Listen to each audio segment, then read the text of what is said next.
There's the artificial kind of seeking forgiveness, astaghfirullah, astaghfirullah, astaghfirullah, astaghfirullah, astaghfirullah, which for some people is so artificial, like Ali radiallahu anhu saw somebody doing it and said to him, your istighfar needs istighfar. Because it's just rolling off your tongue. There are some things that keep you and me from seeking Allah's forgiveness. It has to do with expectation. Some people deep in their mind have internalized that I have done way too much messed up stuff. Allah probably doesn't like me very much. Some people even go as far as to say, I've heard them say, Allah hates me. Allah hates me. Allah doesn't like me. Allah is angry with me. I've done a lot of bad things. I knew Allah doesn't want me to do this, and I did it anyway, and I did it over and over and over again. So I'm basically off of Allah's good books. My prayers don't mean it. And when people internalize that, you know what they do? I'm a bad person. Could you make dua for me? Because I'm disqualified already. So you need to make dua for me. Because I'm hoping at least Allah will listen to you. Maybe I have a chance. Because there's no way He's going to listen to me. You seem to have a much better connection with Allah than I do. Let me take you back, short reminder. Who was the offer made to by Nuh alayhi salam? Nuh alayhi salam was making this offer to one of the most rebellious nations on earth. Continuously rebellious. And he said, if you can just come ask forgiveness, not only will Allah give you forgiveness, He'll open up the world for you. In other words, you don't get to write yourself off. You don't get to say about yourself, I'm too far gone. Seeking forgiveness is not for you, maybe for somebody else, but I'm a lost case. I'm a terminal case. I'm beyond hope. I'm already done for. If anything, my mom will make dua for me. Or this one will make dua for me. And this is where shaitan comes. Shaitan uses that. When shaitan, he takes advantage of the hopelessness of people, and that's one of the doors to shirk. You know that? One of the doors to shirk. Why? Because then religions come, false religions come that say, you're too messed up, let Jesus forgive you. You be good to Jesus, He'll take care of God for you. He'll be in between. Or they'll place somebody else in between. This saint, go to his grave. Go ask him, be good to him, put some chocolate in front of his grave, and he'll ask Allah to take care of your problems. Because you're too messed up. You can't deal with Allah, He's too angry with you. He, however, was in Allah's good book, so you go through him. This is how shirk opens up.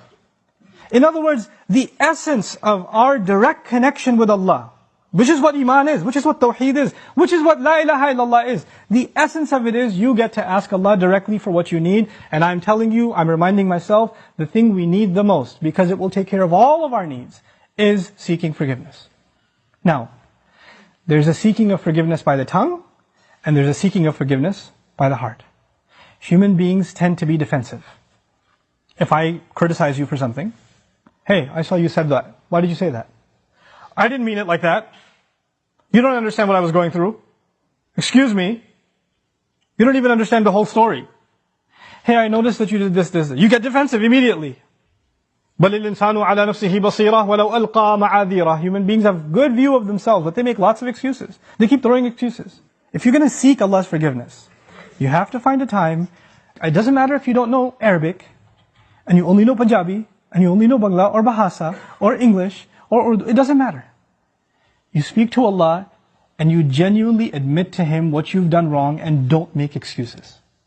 It's really hard to do that. Because even when you stand in the mirror, you lie to yourself. You tell yourself, I'm not that bad. I have reasons for what I did. I have justification. I've been through a lot. But when you're going to come in front of Allah, you have to forget about justifying. Because all of your justifications, He knows them already. He knows what you were going through. He knew it was a tough time. He knew that this was overwhelming you, that was overwhelming you. I was under a lot of stress, Ya Rab, that's why I drank. Don't give Him the reasons. He knows your reasons better than you do. You need to come to Him openly, without any filters, without any hesitation, with no guard, with no shame. You're embarrassed to even admit this to anyone until you completely, openly admit to Allah how messed up you've been and how you've messed up. Completely openly. And as you do it, let me tell you, as you start verbalizing those things, I would be hard pressed to think tears are not going to roll down your eyes. It's impossible for a human being to open up so vulnerable before Allah, before anyone, and especially Allah, to open up so much and then not believe, not have tears roll down their eyes. Because it's a moment of weakness. To the world, you have to show yourself as strong and confident and you're just fine. Everybody sees you and thinks everything's okay. But the only one who gets to know nothing is okay, there's a lot of problems, is Allah. You have to open up to Him completely, and then you're going to be in a position to ask for forgiveness. Then you get to beg in sajda. Then it turns into something else. Then it's not just astaghfirullah, astaghfirullah, astaghfirullah. It's a real conversation with Allah. It's a real confession with Allah Azza wa Jal. That's a powerful, powerful thing. Try it for yourself. You have to find time alone to yourself. You have to make sure nobody else is listening. You can't even do it in the middle of the night. You get up from the bed, the wife is still in bed, you sit on the side of the bed, Ya Allah, forgive me, and she's listening. You can't do that. Be in the car by yourself. Doesn't matter. Be somewhere alone. This is just your time with Allah. Your alone time with Allah. And verbalize it. Hear yourself say it. There's one thing to just whisper it. And if you're just going to memorize a bunch of du'as in Arabic, and you don't even know what they mean, and just recite them, if you're going to keep doing that, and those du'as are beautiful, they're powerful, but if your heart isn't speaking them, your tongue is speaking them, then you're not seeking istighfar yet. May Allah reward you for the dhikr that you're doing, for every harf that you're reciting, but that's not istighfar. Istighfar is something else.